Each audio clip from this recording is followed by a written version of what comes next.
Hello friends, पारस classes में आप सभी का स्वागत है। हम कवर कर रहे हैं इस सीरीज़ में रेन एंड मार्टिन की पूरी ग्रामर बुक को चैप्टर वाइज एक्सप्लेनेशन के साथ। तो कल हमने इस बुक का 4th चैप्टर कवर कर लिया था। आज हम कवर करने वाले हैं चैप्टर नंबर 5। अगर वीडियो आपको अच्छी लग रही है तो वीडियो को लाइक करें, वीडियो को शेयर करें और हमारे चैनल को सब्सक्राइब करें। बाकी आप नीचे कमेंट करके भी हमें बता सकते हैं कि वीडियो आपको कैसी लग रही है। ठीक है, चलिए स्टार्ट करेंगे आज आगे का चैप्टर नंबर 5 जो होने वाला है नाउन एंड इट्स काइंड्स। ठीक है, चलिए स्टार्ट करेंगे हमारा चैप्टर नंबर 5। सबसे पहले देखेंगे हमें क्या दी गई है। नाउन की डेफिनेशन दी गई है। A noun is a word used as the name of a person, place और थिंग। अगर इस डेफिनेशन के अकॉर्डिंग कहा जाए तो किसी भी पर्सन का नेम, प्लेस का नेम या फिर किसी थिंग का नेम है, वो सारी ये नेम आपके क्या कहलाएंगे, उनको नाउन कहा जाता है। ठीक है, अब इसको और भी इजी लैंग्वेज में हम कह सकते हैं नाउन क्या है। नाउन किसी भी चीज़ का अगर कोई नाम है तो उसे हम क्या कहते हैं, उसे हम नाउन कहते हैं। तो और भी इजी डेफिनेशन क्या बनी, naming words are called noun. क्या कह सकते हैं, naming words are called noun. यानी कोई भी चीज़ जिसका अगर कोई नाम है तो उसे क्या कहा जाता है, उसे इंग्लिश ग्रामर में नाउन के अंदर रखा जाता है। अब हम बात करेंगे नाउन के काइंड्स की। तो अगर नाउन के काइंड्स की बात की जाए तो नाउन को 5 टाइप्स में या 5 काइंड्स में डिवाइड किया गया है। जो उनके जनरल नेम है वो मैं आपको बता देती हूँ। सबसे फर्स्ट आता है हमारा प्रॉपर नाउन। प्रॉपर नाउन के बाद हम लेते हैं कॉमन नाउन। कॉमन नाउन के बाद आता है हमारा कलेक्टिव नाउन, मटेरियल नाउन और एब्स्ट्रैक्ट नाउन। ठीक है, अब इनको हम समझेंगे कि डेफिनेशन के थ्रू ये हमें कैसे एक्सप्लेन किए गए हैं। ठीक है, देखेंगे ज़रा सबसे पहले क्या दिया गया है।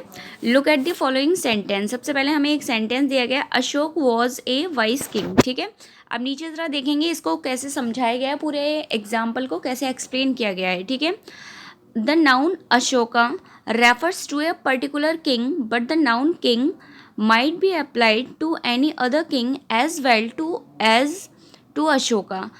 We call Ashoka a proper noun and king A common noun. देखिए, इसको ईजी अगर और तरीके से समझा जाए ईजी वे में तो हम कह सकते हैं जब भी किसी पर्टिकुलर चीज़ का कोई नाम लिया जा रहा है तो वो हमारी प्रॉपर नाउन होती है। यानी कि वो नाम किसी और का नहीं होना चाहिए, या फिर अगर वो नाम किसी और का भी हो सकता है बट वो दोनों क्या होंगे, वो एक दूसरे से पर्टिकुलर पर्सन्स हो सकते हैं, पर्टिकुलर थिंग्स हो सकती हैं या पर्टिकुलर एनीथिंग हो सकती है। ठीक है, ज़रा समझेंगे। अगर मान लीजिए मैं किसी लड़की का नाम ले रही हूँ सीता, बट मैंने उसका जो होल कास्ट का नेम है वो क्या है, गर्ल। अगर अब आपसे पूछा जाए सीता और गर्ल को अगर आइडेंटिफाई करने के लिए कहा जाए कि ये कौन से नाउन के काइंड्स हैं, तो आप बता सकते हैं कि जो उस लड़की का पर्टिकुलर नेम है सीता, वो तो हो जाएगा प्रॉपर नाउन। और वहीं अगर उसकी कास्ट की बात की जाए कि वो होल जो डिनोट कर रही है कास्ट को, वो किसे कर लिया, गर्ल को, तो गर्ल एक कॉमनली यूज वर्ड है। यानी किसी भी कास्ट को, किसी भी थिंग को, किसी भी पर्सन को जनरली जो वो कॉमनली जो जनरल वर्ड यूज़ किया जाता है उसे हम कहते हैं कॉमन नाउन। जैसे कि इस एग्जांपल में भी हम समझ सकते हैं अशोका तो पर्टिकुलर नेम है किंग का, इसलिए वो क्या है, प्रॉपर नाउन है। बट अगर यहाँ आप देखेंगे किंग में कोई भी किंग हो सकता है, इसलिए वो क्या हो गया, वो एक कॉमन वर्ड हो गया। और जब भी किसी कॉमन वर्ड को डिनोट किया जाएगा तो वो हमारा किस में आता है, कॉमन नाउन के अंदर काउंट किया जाएगा। ठीक है, जैसे अगर मान लीजिए बात की जाए राम की, और राम क्या है, एक स्टूडेंट है, तो राम एक पर्टिकुलर नाम है उसका, उस स्टूडेंट का, तो राम हो जाएगा हमारा प्रॉपर नाउन और स्टूडेंट हो जाएगा हमारा कॉमन नाउन। ठीक है, चलिए आगे देखते हैं। तो प्रॉपर नाउन की डेफिनेशन देख लेते हैं एक बार, हमें क्या दी गई है। A common noun is a name given in a common to every person और thing of the same class और काइंड। भाई सेम थिंग है, जब भी किसी सेम क्लास को या सेम काइंड के पर्सन को यूज़ होने वाला जो कॉमन वर्ड है वो किस में आता है, वो कॉमन नाउन में आता है। और जब यही क्या होता है, जब किसी पर्टिकुलर पर्सन या पर्टिकुलर प्लेस का जब नाम लिया जाता है तो वो क्या बन जाता है, वो प्रॉपर नाउन हो जाता है। ठीक है, अब जैसे एक बोला जाए आपसे, मान लीजिए बॉम्बे, और बॉम्बे दूसरा वर्ड आ जाए एक सिटी, तो बॉम्बे एक पर्टिकुलर क्या है, महानगर का नाम है, तो वो क्या हो जाएगा, Bombay proper noun. But city क्या हो जाएगा, सिटी हो जाएगा कॉमन नाउन। ठीक है, आगे बढ़ेंगे इसके बाद तो 2 काइंड्स कंप्लीट होते हैं हमारे, प्रॉपर नाउन और कॉमन नाउन, ठीक है। नेक्स्ट वन देखेंगे, जो थर्ड वन काइंड दिया गया है वो क्या दिया है, कलेक्टिव नाउन। देखिए इसके नाम से ही आपको पता चल रहा है, कलेक्टिव यानी कि कलेक्शन, कलेक्शन यानी कि ग्रुप। अब वो ग्रुप थिंग्स का भी हो सकता है और वो ग्रुप पीपल का भी हो सकता है, वो एनिमल का भी हो सकता है, ठीक है। तो group of anything, collective noun हमें क्या बताती है, a group of anything that is called collective noun. ये किसको डिनोट करती है, ये ग्रुप को डिनोट करती है। अब ग्रुप आपका किसी का भी हो सकता है, आपकी किसी पर्सन का ग्रुप हो सकता है, किसी थिंग का ग्रुप हो सकता है, किसी एनिमल का ग्रुप हो सकता है, ठीक है। जैसे कि अगर आगे एग्जाम्पल के थ्रू समझें, यहाँ देखिए कुछ आपको एग्जाम्पल्स दिए गए हैं, कुछ यानी कि एक ऐसा वर्ड जिसको सुनते ही आपको पता चले ये क्या है, ये कलेक्शन ऑफ एनीथिंग है। कलेक्शन ऑफ पर्सन हो सकता है, कलेक्शन ऑफ थिंग हो सकता है, कलेक्शन ऑफ पीपल हो सकता है, कुछ भी हो सकता है। ज़रा समझेंगे, देखिए एक वर्ड लिखा है, बहुत ही कॉमन वर्ड है, इसके थ्रू हम ज़रा समझेंगे, आर्मी। अब जैसे ही आर्मी वर्ड हम सुनते हैं हमारे माइंड में तुरंत एक इमेज क्लिक हो जाती है, collection of soldiers, collection of soldiers. ऐसी और भी एग्जांपल्स देखेंगे, देखिए क्या दिया है, फ्लीट। अब फ्लीट किसके कलेक्शन को कहा जाता है, कलेक्शन ऑफ शिप्स कहा जाता है, ठीक है। अगला देखेंगे, एक और देख लेते हैं, देखिए यहाँ लिखा हुआ है, क्या लिखा हुआ है, पुलिस। अब जैसे पुलिस की इमेज आपके माइंड में आती है तो वहाँ भी क्या होता है, ये कलेक्शन ऑफ क्या होता है, सोल्जर्स होता है ये भी। बट यहाँ हमको ध्यान रखना है कि ये भी एक कैसा वर्ड है, ये भी एक कलेक्टिव नाउन का एग्जाम्पल है, ठीक है। तो कलेक्टिव नाउन क्या होता है, ये एक collection of people, collection of thing या कलेक्शन ऑफ एनीथिंग हो सकता है, बट वो होना कलेक्शन में ही चाहिए, ठीक है। बट ध्यान रखेंगे इस पूरे कलेक्शन को काउंट एक ही नाउन के रूप में किया जाता है। जैसे देखेंगे टीम, टीम ऑफ क्या होती है, प्लेयर्स होती है, तो टीम भी अपने आप में क्या है, कलेक्टिव वर्ड है, ठीक है। नेक्स्ट वन देखेंगे, कलेक्टिव के बाद अगला जो हमें दिया गया है, कलेक्टिव के बाद हमें नेक्स्ट वन दिया गया है एब्स्ट्रैक्ट नाउन। देखिए एब्स्ट्रैक्ट नाउन क्या होता है, ये नाउन का वो काइंड है जिसके थ्रू हम क्या एक्सप्रेस करते हैं, जिसके थ्रू हम किसी क्वालिटी को, किसी एक्शन को, किसी स्टेट को, किसी कंडीशन को क्या करते हैं, डिनोट करते हैं।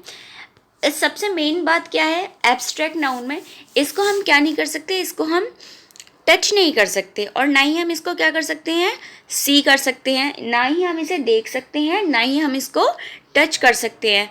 हम एब्स्ट्रैक्ट नाउन को केवल क्या कर सकते हैं, फील कर सकते हैं, केवल क्या कर सकते हैं, फील कर सकते हैं किसी एब्स्ट्रैक्ट नाउन को। बाकी ना तो हम इसे देख सकते हैं और ना ही हम इसे क्या कर सकते हैं, टच कर सकते हैं, ठीक है। ज़रा देखेंगे, हाँ कुछ एग्जाम्पल ऐसे हैं जो हम जिनको देख भी सकते हैं, बट एब्स्ट्रैक्ट नाउन को आप कभी क्या नहीं कर पाएंगे, टच नहीं कर पाएंगे, ठीक है। एग्जाम्पल के थ्रू समझेंगे, देखिए जैसे कि कुछ क्वालिटी दी गई हैं, जैसे गुडनेस है, काइंडनेस है, वाइटनेस है, डार्कनेस है, ये सब आपके क्या हैं, ये एब्स्ट्रैक्ट नाउन के एग्जाम्पल्स हैं। अगला देखेंगे, जैसे कि एक्शंस में कुछ दिए गए हैं, मूवमेंट है, जजमेंट है, हेट्रेड है, लाफ्टर है, ये सारे ही आपकी क्या है, एब्स्ट्रैक्ट नाउन के एग्जाम्पल्स हैं। स्टेट में देखेंगे, चाइल्डहुड है, बॉयहुड है, यूथ है, सिकनेस है, डेथ है, ये सब आपके क्या हैं, ये स्टेट के आपके एग्जाम्पल्स हैं, ठीक है। इसके बाद ज़रा और समझेंगे और क्या दिया गया है इस चैप्टर में हमें। एब्स्ट्रैक्ट नाउन के बाद इसका एक काइंड और होता है, देखिए material noun. I think material noun यहाँ से मिस हो रहा है, मैं आपको यहाँ समझा देती हूँ मटेरियल नाउन क्या होता है। देखिए एक काइंड और है मटेरियल नाउन, ठीक है, क्या है मटेरियल नाउन। मटेरियल नाउन हमें क्या बताता है, मेटल ऑफ एनीथिंग या फिर सबस्टेंस ऑफ एनीथिंग, किसी भी चीज़ का कोई क्या है, सबस्टेंस है या क्या है, मेटल है, वो किस में काउंट होता है, वो आपके मटेरियल नाउन में काउंट होता है। किस में काउंट होता है, मटेरियल नाउन में। जैसे कि अब इसके अंदर क्या क्या आता है ज़रा समझेंगे, इसमें आपके कोई भी गैस का नाम आ सकता है, जैसे CO2 आ सकता है, ठीक है। और आपकी कोई भी गोल्ड, सिल्वर, जो भी आपकी ये मेटल नेम होते हैं वो भी इसमें आते हैं। कोई भी आपकी liquid thing, milk, oil, water, ये भी सब किस में काउंट होते हैं, मटेरियल नाउन में काउंट होते हैं, ठीक है। तो ये आपका मटेरियल नाउन हो जाता है। इस तरीके से हमारे नाउन के कितने काइंड्स हो जाते हैं, 5 काइंड्स हो जाते हैं। सबसे फर्स्ट है प्रॉपर नाउन, प्रॉपर नाउन के बाद हमारा क्या है, कॉमन नाउन, कॉमन नाउन के बाद हमारा क्या है, कलेक्टिव नाउन, फिर मटेरियल नाउन और फिर एब्स्ट्रैक्ट नाउन, ठीक है। आगे देखेंगे, नेक्स्ट थोड़ा सा और समझ लेते हैं। अगर हम मॉडर्न ग्रामर की बात करें तो मॉडर्न ग्रामर में क्या कहा जाता है, मॉडर्न ग्रामर में नाउन को 2 काइंड्स में डिवाइड किया गया है। कितने काइंड्स में, ओनली 2 काइंड्स में डिवाइड किया गया है मॉडर्न ग्रामर में। The first one is countable noun and the other one is uncountable noun. और इसको समझेंगे ज़रा, काउंटेबल नाउन क्या है और अनकाउंटेबल नाउन क्या है। तो काउंटेबल नाउन क्या है, दैट कैन बी काउंट, जिसको क्या किया जा सकता है, काउंट किया जा सकता है, उसे काउंटेबल नाउन कहा जाता है। और that can not be count, उसे हम क्या कहते हैं, उसे अनकाउंटेबल नाउन कहते हैं।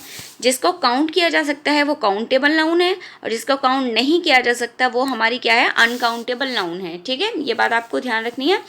काउंटेबल नाउन में ही समझ लेंगे आप ज़रा, प्रॉपर नाउन और कॉमन नाउन है वो आपकी किस में आती हैं, वो आपकी आती हैं काउंटेबल नाउन में।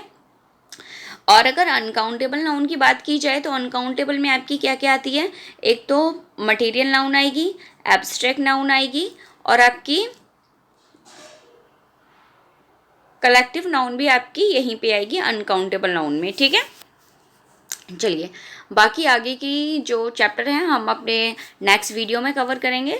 सो आई होप वीडियो आपको पसंद आई होगी। अगर वीडियो आपको पसंद आती हैं तो वीडियो को लाइक कीजिए, वीडियो को शेयर कीजिए, और बाकी नीचे कमेंट करके भी आप हमें बता सकते हैं कि वीडियो आपको कैसी लगी। Thank you so much.